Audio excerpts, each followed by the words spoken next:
This channel does not promote any violent, harmful, or illegal activities. All content provided by this channel is meant for an educational purpose only. বীরভূমে তৃণমূল নেতার নামে আসতো cricket stadium, crore crore টাকায় stadium বানিয়েছে তৃণমূল নেতা মহিম শেখ। কি নেই সেখানে? অত্যাধুনিক ক্লাব হাউস থেকে জিম, ড্রেসিং রুম, সবুজ গালিচার মতো ঘাসে ঢাকা মাঠ, একাধিক পিচ, স্টেডিয়ামের ভিতরেই বড় সড়ো সুইমিং পুল। দিকে দিকে তৃণমূলের নেতাদের বিলাসবহুল বাড়ির খোঁজ মিলছে, আর এবার একটা আস্ত স্টেডিয়ামের খোঁজ পাওয়া গেল। ছবিটা বরং আপনাদেরকে দেখাবো, আরো ডিটেলে জানবো, তথ্য নেব আমাদের প্রতিনিধির কাছ থেকে। সরাসরি রয়েছেন হিমাদ্রি। হিমাদ্রি, কি খবর? হ্যাঁ দেখো, একেবারেই আমি এই মুহূর্তে রয়েছি যে গুমসীমা গ্রাম, সেখানে ছবিটা প্রথমে দেখাবার চেষ্টা করব।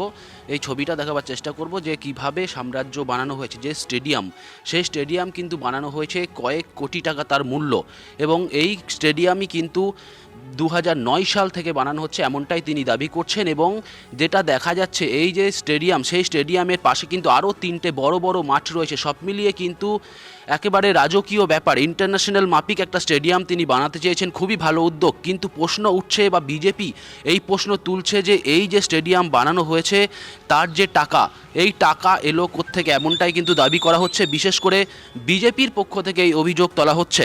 সব মিলিয়ে কিন্তু এখন বিজেপি যেটা দাবি করছে যে প্রচুর বেনিয়ম করা হয়েছে, 2 নম্বরই টাকা সেখানে লাগানো হয়েছে, ইনভেস্ট করা হয়েছে, এমনটাই কিন্তু অভিযোগ করছে। যদিও ওই তৃণমূল নেতা তিনি বলছেন তিনি একাধিক ব্যবসার সাথে জড়িয়ে রয়েছেন, এবং সেই ব্যবসার টাকাতেই এই সমস্ত জিনিস গড়ে তোলা হয়েছে, সেক্ষেত্রে কোনো বেনিয়ম নেই।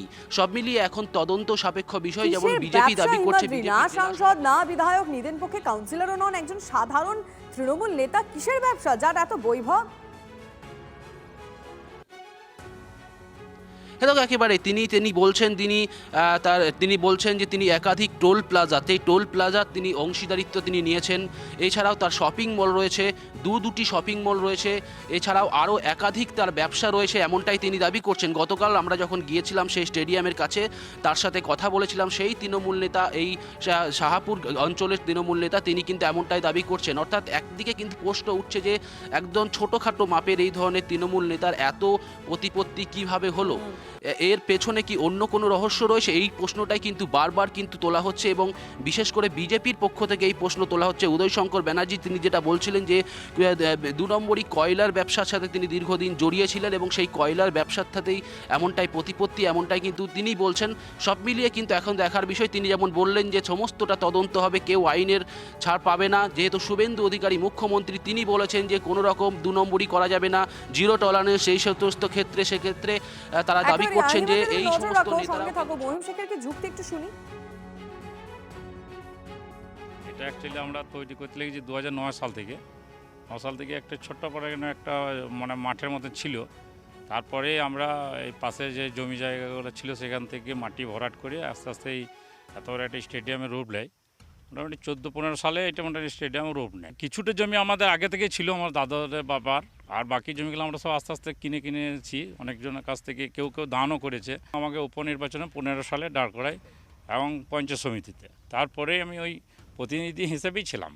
টাকাটা তো আমরা টোটালি মানুষের স্বার্থের জন্য, মানে এরিয়ার ভালোর জন্য, এবং এখান থেকে অনেক ভালো প্লেয়ার উঠবে, তারা ভালো জায়গাতে খেলবে, এই আশা রেখে তো আমাদের চিন্তাধারা আছে। আমরা ব্যবসা করি, অনেক পরিশ্রম করেছি, আমার নিজের ইটভাটা আছে, কন্ট্রাক্টরি ব্যবসা করি, এবং বিভিন্ন রকম টুলের সাথে আমি টুল গেট যেগুলো চলে সেগুলোর সাথেও অনেক সব পার্টনারশিপে আছি। তো সেই সূত্রে ওই ধরনের আমার বিজনেস হচ্ছে, আদার্স এমনি কোনো ব্যবসার সাথে আমি যুক্ত নাই। তার বেশ কিছু ব্যবসা রয়েছে, দিনের পর দিন একটু একটু করে টাকা জমিয়ে তার স্বপ্নের স্টেডিয়াম বানিয়েছেন। শুধু স্টেডিয়াম বললে বলা ভুল হবে, বিলাসবহুল স্টেডিয়াম। আমি আরো একবার একটু হিমাদ্রির কাছে চলে যেতে চাইবো। হিমাদ্রি, এই স্টেডিয়ামের ভেতরে ঠিক কি রয়েছে? দেখো, একেবারে স্টেডিয়ামের ভেতর যেমনটা থাকা উচিত, যেমন সেই স্টেডিয়ামের ভেতর জিম রয়েছে, জিমের সাথে সাথে রেস্ট নেওয়ার জন্য রেস্ট রুম রয়েছে, সুইমিং পুল রয়েছে, যেটা প্লেয়ারদের জন্য আলাদা একটি জিম রয়েছে। এছাড়াও বাচ্চাদের খেলার জন্য পাশে আরও একটি মাঠ রয়েছে, তার পাশে আরও একটি মাঠ যেটাকে স্কুল করেছেন তিনি, MGR একাডেমি স্কুল করা হয়েছে। এই ধরনের একাধিক বিলাসবহুল কিন্তু ব্যবস্থা সেখানে করা রয়েছে, এবং তিনি বলছেন যে যাতে কোনো রকম কোনো অসুবিধা না হয়, যারা বড় বড় প্লেয়ার আসবে তাদের জন্য যেই সমস্ত জিনিস প্রয়োজন, যেমন তিনি যেটা দাবি করছিলেন ইডেন গার্ডেন্স যেমন সমস্ত কিছু ব্যবস্থা থাকে সেই ধরনের ব্যবস্থা তিনি ইনফ্রাস্ট্রাকচার করতে চাইছেন বা এখনও করছেন, এবং পরবর্তী ক্ষেত্রেও তিনি এই মাপের একটা স্টেডিয়াম করতে চাইছেন, এমনটাই কিন্তু তার দাবি। মানে এখানেই শেষ নয়, বাড়বে আরো?